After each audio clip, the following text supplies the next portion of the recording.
Salut tout le monde! Aujourd'hui je vais vous raconter un peu ce qui m'est arrivé ce week-end. Je suis, comme qui dirait, sortie de ma zone de confort.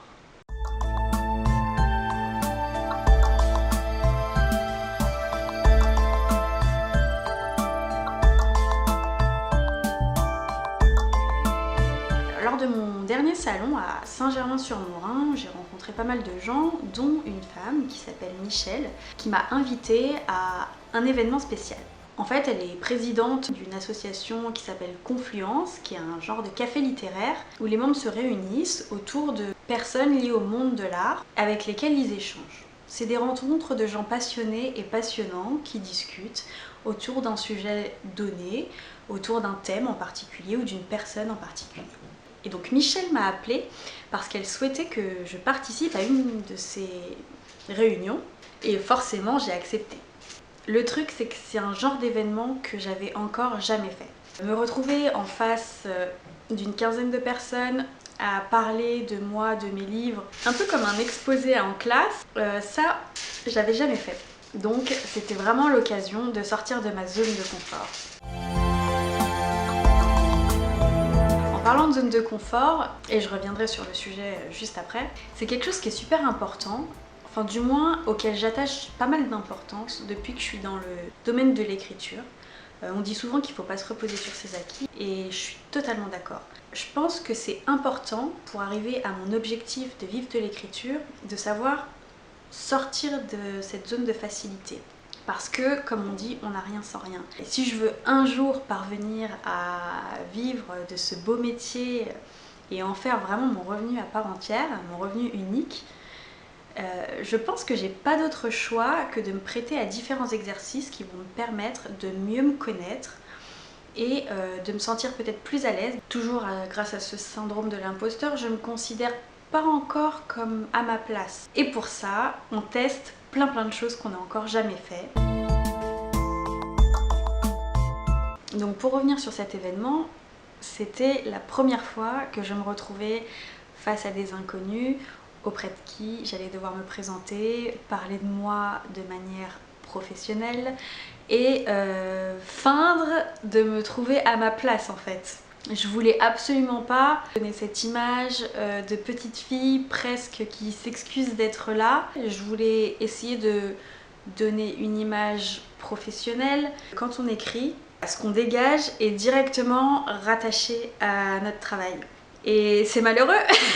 J'ai pas encore super confiance en moi-même et je veux pas que ça se retranscrive, enfin du moins on s'imagine que ce soit quelque chose qui se retranscrive dans les livres. Comme on dit, fake it until you make it. Tout ça pour dire que j'appréhendais vraiment cette rencontre parce que voilà, je savais qu'il y avait une certaine image que je ne voulais pas donner. Je fais de mon mieux pour feindre, être à ma place, confiante. Voilà, j'essaye de montrer de moi l'image que j'ai envie de faire transparaître pour le livre, on va dire. Les gens sont super contents de me rencontrer, ils sont tous super agréables, très gentils, très bienveillants. Donc je me présente, je parle de mes livres et on vient un moment de questions-réponses quoi. Donc on me pose des questions sur le parcours, qu'est-ce que c'est d'être auteur, ce que je préfère dans l'écriture, enfin voilà, plein de questions géniales auxquelles j'avais déjà répondu, je m'étais déjà prêtée à l'exercice, donc ça vient de manière fluide, j'arrive à transmettre le message que j'ai envie de transmettre, enfin bref, ça se passe super bien, jusqu'au moment où une des invitées me demande « Et vous pouvez nous lire un passage de votre livre ?» Alors comment vous dire que j'ai commencé à suer à grosses gouttes. J'étais pas du tout à l'aise. Jamais fait. Je savais même pas quel passage lire en fait. J'y avais même pas réfléchi une seule seconde. Alors bien sûr, j'ai essayé de rester neutre, mais je crois que ça s'est lu sur mon visage. Je suis restée moi-même, j'ai désamorcé un peu le truc en rigolant, en disant que j'y avais pas du tout pensé, que ça me foutait même un peu les pétoches de lire un extrait parce que ce serait la première fois, que je savais pas lequel lire. Enfin voilà, ils se sont tous montrés, encore une fois, super bienveillants. Et elle m'a quand même relancée. Allez, rien qu'une page comme ça au hasard, juste pour voir, essayez. J'allais pas dire non. Et en fait, j'avais pas envie de dire non. Alors, je l'ai fait. Elle m'a lancé le défi de prendre une page au hasard et de la lire. Gros défi, parce que on se dit bordel, mais sur quelle page je vais tomber? Et puis très vite, je me suis un peu détachée de ça. Je me suis dit bon allez, Maëva, t'as de la chance. C'est la première fois que tu te prêtes à l'exercice et ça tombe très très bien. Tu es devant une quinzaine de personnes, toutes bienveillantes, gentilles, agréables, qui sont là juste pour discuter avec toi. Elles attendent rien en particulier, elles veulent juste discuter avec une autrice, une jeune autrice qui se lance. Tu devrais y aller, franchement, parce que c'est le bon moment. C'est le moment idéal pour te planter. Si tu dois te planter, fais-le maintenant, c'est pas grave. J'ai pris mon livre, le tome 1, j'ai fait défiler les pages, je me suis arrêtée à une au hasard et j'ai lu. Je crois que j'ai lu sans reprendre mon souffle.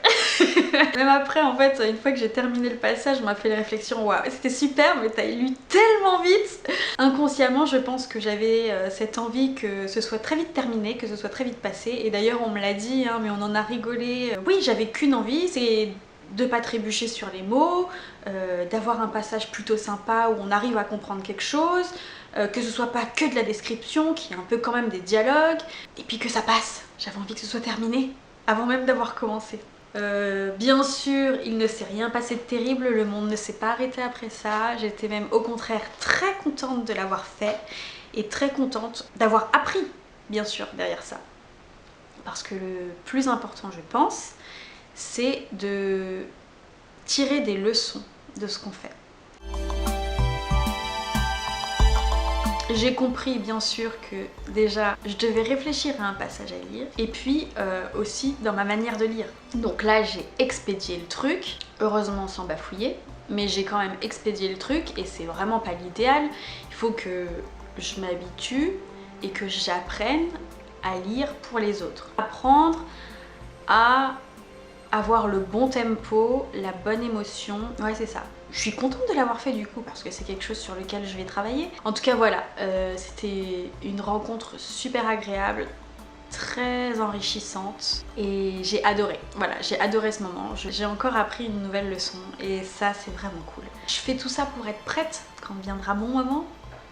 Voilà, c'est fou. Et c'est ça, c'est quand on franchit des étapes, on se rend compte, on se dit putain c'est fou ce qui se passe quand même. Je suis vraiment très reconnaissante de ce qui m'arrive.